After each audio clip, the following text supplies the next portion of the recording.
नमस्कार दोस्तों, क्या हाल है सबका। जो आप लोगों को बोर्ड पर सवाल दिख रहे हैं दोनों सवाल जो हैं वो मिश्रण और एलिगेशन, मिक्सचर एंड एलिगेशन के हैं। मिश्रण और प्रमिश्रण, ठीक है, मिक्सचर एंड एलिगेशन। और ये सवाल भी आपका मिक्सचर एंड एलिगेशन है। ये सवाल मैं आप लोगों के साथ तो शेयर कर रहा हूँ क्योंकि आज जो 12 तारीख के पेपर हुए हैं चारों शिफ्टों में, बोल रहे हैं बच्चे कि सर मिश्रण का सवाल आ रहा है। तो हो सकता है कि हमें 13 वाली पारी के अंदर भी 4 पारियां जो कल हैं उनके अंदर भी हर पारी के अंदर मिश्रण का सवाल मिले।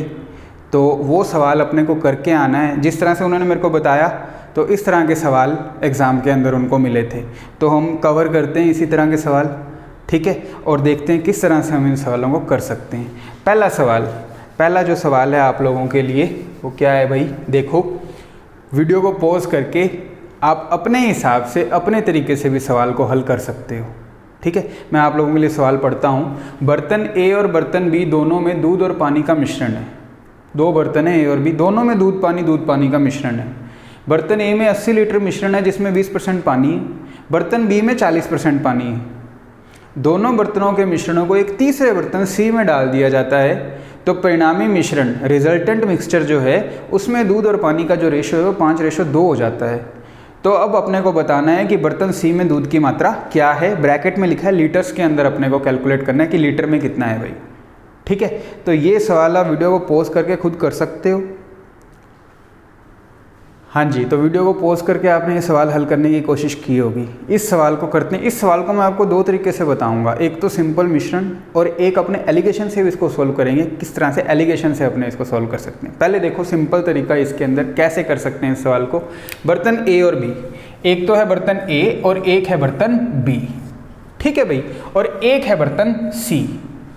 बाद में जो ए और बी के मिश्रण को सी में अपनों ने डाल दिया है, ठीक है, वो है बर्तन सी। बर्तन ए के अंदर 80 लीटर मिश्रण है। इसके अंदर भाई 80 लीटर मिश्रण है जिसमें 20% पानी है। 20% अगर पानी है तो देखो भाई मैं यूँ लिखता हूँ हमेशा M/W या फिर M+W, पहले दूध की मात्रा फिर पानी की मात्रा।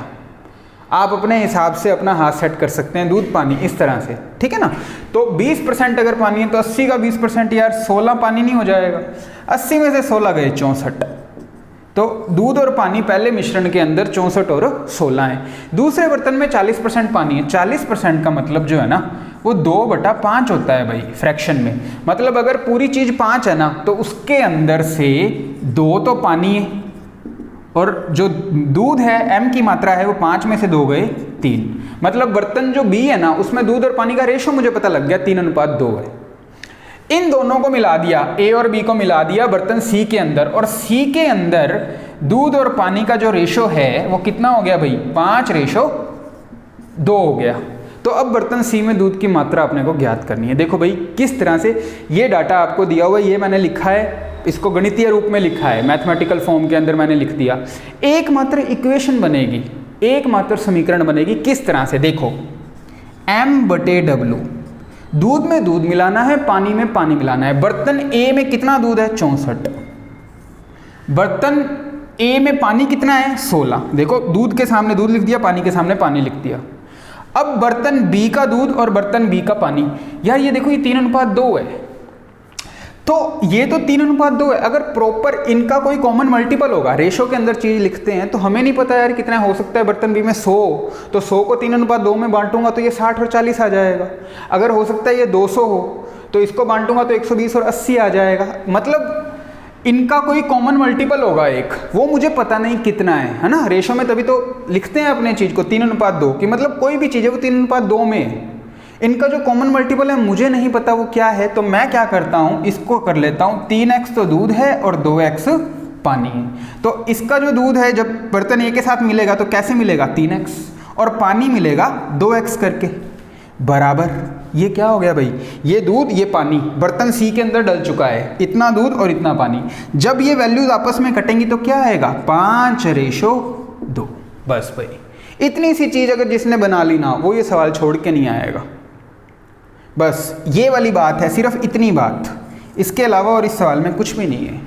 64 + 3x / 16 + 2x = 5:2 कि भाई जो ये चीज़ है अंश और हर ये किसके बराबर है, 5/2 के बराबर है।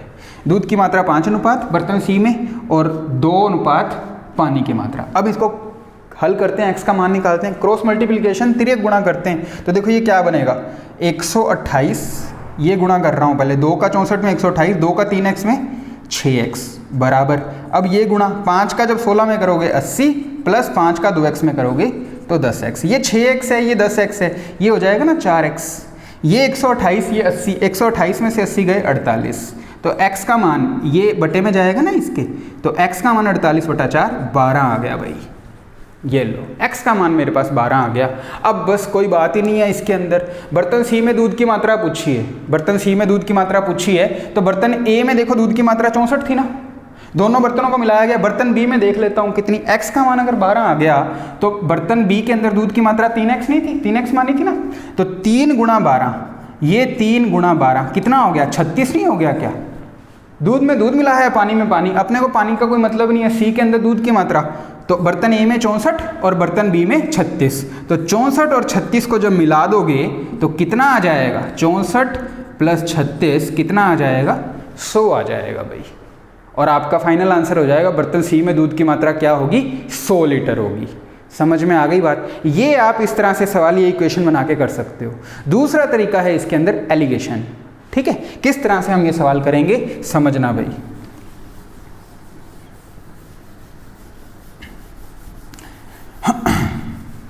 एलिगेशन से भी हम ये सवाल कर सकते हैं, ध्यान से समझना किस तरह से करेंगे। देखो बर्तन ए के अंदर, बर्तन ए में दूध और पानी का अनुपात, बर्तन ए और बर्तन बी में दूध और पानी है। बर्तन ए में 80 लीटर मिश्रण है जिसमें 20% पानी है। 20% का मतलब 1/5 नहीं होता क्या? मतलब अगर टोटल 5 है तो पानी 1 है और दूध हो जाएगा 4:1। ये रेशो बना लेता हूँ मैं। बर्तन बी में 40% पानी है तो 40% होता है 2/5, मतलब इसके अंदर दूध पानी कितना होगा? अगर 5 का 40% 2 पानी है तो 3 हो जाएगी दूध की मात्रा। ये लो, ठीक है भाई। अब आते हैं बर्तन सी में, हो कितना गया, 5:2 दूध और पानी, ये तो डायरेक्ट ही अपने को दे रखा है कि भाई 5:2 हो गया। अब समझो भाई बात को कि ए और बी को मैंने मिलाया है। अब देखो इसके अंदर क्या करेंगे ना, ये इस तरह से चीज़ लेके चलेंगे कि भाई 4:1, 3:2, 5:2, इस तरह से मिलाएंगे कि भाई सबको, बर्तन ए और बी को इस तरह से मिलाएंगे कि इनकी बराबर क्वांटिटी मिलाएंगे, ठीक है ना, दोनों की बराबर बराबर क्वांटिटी मिलाएंगे और उस बराबर क्वांटिटी के हिसाब से देखेंगे सी की भी उसी क्वांटिटी के अंदर कितना दूध है, ठीक है। अब देखो 4 और 1 5, 3 और 2 5, 5 और 2 7, 5, 5 और 7 का लघुत्तम कितना होता है, 35 होता है भाई, 35 होता है। तो मैं क्या करूंगा कि देखूंगा भाई इसके अगर एक बर्तन जो है वो 35 का है, वैसे तो दे रखा है 80, लेकिन मैं एलिगेशन लगा रहा हूं इसके अंदर, तो इकाइयां जो हैं बर्तन की मात्रा है उसको बराबर करना है कि इसके भी 35 इसका भी 35, जब इन दोनों 35-35 को मिलाया तो एक इकाई के अंदर दूध की मात्रा कितनी होगी। किस तरह से एलिगेशन लगता है समझना, बर्तन के रेस्पेक्ट में, बराबर बर्तनों के रेस्पेक्ट में। अगर 5 = 35 है, अगर 5 = 35 है तो 1 = 7, 4 = 28, 1 = 7। समझ में आ गई बात? 5 = 35 तो 1 = 7, 3 = 21 दूध की मात्रा और 2 = 14। ये लो, इसकी भी बात खत्म हो गई, इसकी भी बात खत्म हो गई। ये 35-35 के बन गए, एक एक बर्तन 35-35 का, मतलब अगर एक बर्तन 35 लीटर का है, बर्तन ए जो है वो 35 है तो 4:1 28 7 होगा। बर्तन बी के अंदर दूध पानी अगर 35 लीटर का मिश्रण है तो 21 14 होगा। और ये अगर 35 लीटर का ही अपने को बनाना है दोनों को मिला के, तो 7 = 35, 1 = 5, 5 = 25 और 2 = 10। ये लो भाई। तो देखो भाई एलिगेशन जो एलिगेशन है वो मैं मिल्क के हिसाब से लगाता हूँ, पानी के हिसाब से भी आप लगा सकते हो, कोई दिक्कत नहीं है। बर्तन ए के अंदर कितनी दूध की मात्रा 28, बर्तन बी के अंदर कितनी मात्रा 21, एक एक बर्तन के रेस्पेक्ट में बराबर मात्रा के हिसाब से।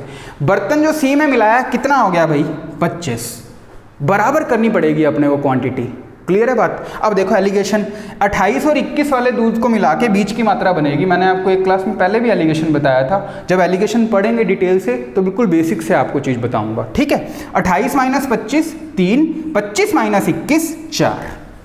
अब देखो यार, ये एक बर्तन के रिस्पेक्ट में था, बराबर बराबर बर्तनों के रिस्पेक्ट में 28 21 25, मतलब बर्तन के रिस्पेक्ट में था। तो ये 4 अनुपात जो 3 है ना, ये बता रहा है कि भाई कितने कितने बर्तन मिलाए गए हैं। मतलब अगर बर्तन ए जो है ना वो अगर 4 कंटेनर लिए हैं बर्तन ए के बराबर बराबर, तो बर्तन बी के अपनों ने 3 कंटेनर लिए हैं, ठीक है। अब देखो यार, बर्तन जो ए है उसमें 80 लीटर मिश्रण है, 4 बराबर 80 है, तो 3 बराबर बर्तन जो बी है ना उसकी मात्रा 60 हो जाएगी। ये 20-20 के 4 लिए हैं और ये 20-20 के 3 लिए हैं। कुछ इस तरह की कहानी है, समझ में आ गई बात क्या। तो इसका तो अपने को पता ही है, इससे 4 बराबर 80 निकाल लिया, 1 बराबर 20, 3 बराबर 60। क्लियर है बात, समझ में आ गई। बर्तन सी में दूध की मात्रा बतानी है। तो देखो यार, इसके अंदर तो अपने को पता ही था कि क्या है, 80 है और 20% पानी है। अगर 20% पानी है तो 80% दूध हो गया, तो 80 का 80%, ये तो पता लग गया 64 हो गया, ठीक है। और बर्तन बी में 40% पानी है, तो बाकी 60% दूध होगा। 60 का 60% कितना हो गया, 36। दूध की मात्रा बतानी है, सिर्फ दूध की मात्रा। आप लोगों को शायद दिख नहीं रहा है, मैं थोड़ा सा ऊपर लिख देता हूँ। 4:3, ये बन गया था आपका 80, 3 बराबर 60। बर्तन ए के अंदर दूध की मात्रा और बर्तन बी के अंदर दूध की मात्रा देख लेंगे और दोनों को जोड़ देंगे, वही तो सी की मात्रा होगी। किस तरह से, 20% अगर बर्तन ए में पानी है, बर्तन ए में अगर 20% पानी है तो 80% दूध होगा। 80 का 80% 64। और अगर बर्तन बी में 40% पानी है तो 60% दूध होगा। 60 का 60% कितना, 60 का 60% 36। तो 64 और 36 को जब मिलाओगे तो दूध की मात्रा कितनी हो गई भाई, 100। इस तरह से आप इसको एलिगेशन से भी कर सकते हो, जिस मर्जी तरीके से करो, जो भी आप अप्रोच लगाते हो, उत्तर जो है वो 100 ही आएगा। इस तरह से समझ में आ गई बात। अगला सवाल वीडियो को पॉज करके खुद करने की कोशिश करें और फिर देखते हैं हम कि किस तरह से इस सवाल को कर सकते हैं।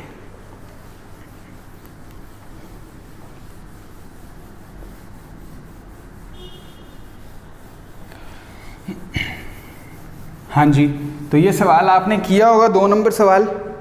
सेम ही सवाल है, कोई ज़्यादा मुश्किल बात नहीं है। बर्तन ए में दूध और पानी 36 लीटर, बर्तन ए में दूध और पानी कितना है भाई, ये है 36 लीटर का मिश्रण है। और इसमें अनुपात कितना है, 5:4। तो देखो इसको बांट लेते हैं, दूध और पानी की मात्रा ही निकाल लेते हैं। 5 और 4 9 अनुपात बराबर 36। ये किसके बराबर हो गया, 9 अनुपात के बराबर। 9 बराबर 36, 1 बराबर 4, 5 बराबर 20 तो दूध होगा भाई, और 4 बराबर 16 पानी होगा। ये मात्रा मैंने निकाल ली। बर्तन बी में दूध और पानी का 20 लीटर मिश्रण है। एक बर्तन बी है और ये कितने लीटर का है, 20 लीटर का है भाई। ये 20 लीटर का मिश्रण है। ये सीधा अपने को बोल रखा है कि भाई दूध और पानी का मिश्रण है। अब देखो इसके अंदर ना कोई अनुपात दिया है, ना दूध की या पानी की प्रतिशत मात्रा दी है। अगर मैं इसमें दूध की मात्रा m कर लेता हूं तो पानी की मात्रा बताओ क्या होगी। पानी की जो मात्रा है वो 20 माइनस m नहीं हो जाएगी। ये किस तरह से बना, देखो अगर कोई चीज़ यार 20 रुपये है, मैं एक जने को 4 रुपये दे देता हूँ तो दूसरे बंदे को 16 नहीं दूंगा। ये 16 कैसे आया, 20 माइनस 4 करके आया ना। इसी तरह से अगर 20 में से एक जने को m दे दिया तो पानी की मात्रा, ये दूध और ये भाई पानी, ये ध्यान रखना, ये पानी की मात्रा 20 माइनस m, इतना ही तो होगा। अगर m की मात्रा 5 है तो ये 15 आएगा ना, तो 20 में से 5 ही तो घटाओगे, यहाँ m है तो यहाँ पे m घटा दिया। क्लियर है बात। इस तरह से भाई चीज़ को अपने मैथ के अंदर लिखते हैं। इसको m माइनस 20 मत कर देना, उत्तर गलत आ जाएगा। ठीक है, क्या करते हैं, इसके परिणाम स्वरूप जिससे बर्तन ए में मिला दिया जाता है, इन दोनों को मिला दिया। पहले तो ये वाला मिश्रण है, दूसरा मिश्रण ये बी वाले को ए में मिला दिया गया। इसके परिणाम स्वरूप बर्तन ए के परिणामी मिश्रण में दूध और पानी का अनुपात 5:3 हो गया। तो बताओ बर्तन बी में पानी की मात्रा क्या थी, पहले क्या थी। तो देखो वही वाली चीज m/w, m/w। पहले वाले बर्तन के अंदर कितना दूध, 20, पानी कितना, 16। दूसरे बर्तन में दूध कितना, m, और पानी कितना, प्लस 20 माइनस m। दूध में दूध मिलेगा, पानी में पानी मिलेगा। और ऐसा करने पर जब दोनों बर्तनों का अनुपात कितना, दोनों बर्तनों के अंदर दूध और पानी को जो मिक्स कर दिया तो जो परिणामी मिश्रण है उसमें अनुपात कितना होगा 5:3। मतलब जब इनको आपस में काटोगे तो कितना आएगा 5/3 आएगा। ये दूध के अनुपात 5 और पानी के अनुपात 3। अब क्रॉस गुणा कर लो। जब क्रॉस गुणा करोगे तो 60 + m बराबर, अब देखो ये 16 और 20 36 हो गया ना, ये 16 और 20 36, बारी बारी से गुणा नहीं, पहले 5 का 16 में फिर 5 का 20 में, ऐसे मत करो, ऐसे मत करो, 5 का 16 में और 20 में बारी बारी से मत करो, 16 और 20 को 36 बना लो। ठीक है, तो 5 का गुणा 36 में किया 180, 5 का गुणा -m में किया -5m, तो 60 + m बराबर 180 - 5m। यहाँ थोड़ा सा अपनों ने 20 × 3 60, m × 3 3m, यहाँ 3m होगा। ठीक है, अब इसको हल करते हैं, इसको इधर लेके आऊँगा तो 8m बन गया, ये बराबर 60 उधर जाएगा, 180 में से 60 गया 120, तो m का मान कितना आ जाएगा भाई 120/8, 8 × 8 8 × 5 40, m का मान 15 आ गया, m का मान आ गया 15। इसको यहीं कर लेते हैं, m का मान 15 किस तरह से, ये 8 जब कटेगा तो बटे में आएगा 8, 120/8 15। समझ में आ गई बात। तो भाई ये m क्या है, m दूसरे बर्तन में दूध की मात्रा थी। पूछा क्या है, पूछा ये है कि बताओ बर्तन B में पानी की मात्रा क्या थी। तो क्या थी भाई, ये अगर 15 है, दूध की मात्रा अगर 15 है तो पानी 20 - 15 बराबर कितना आ जाएगा 5। तो इस सवाल का उत्तर आपका आ जाएगा 5 और इस सवाल का उत्तर आ जाएगा 100। इस तरह से ये दोनों सवाल होंगे भाई। उम्मीद है आप लोगों को समझ में आई होगी। अगर 13 वाली इनिंग्स में मिश्रण का सवाल आपको मिलता है तो उसको ज़रूर बना के आएँ, छोड़ के नहीं आएँ। मिलते हैं आपसे नेक्स्ट क्लास में। धन्यवाद आप लोगों का।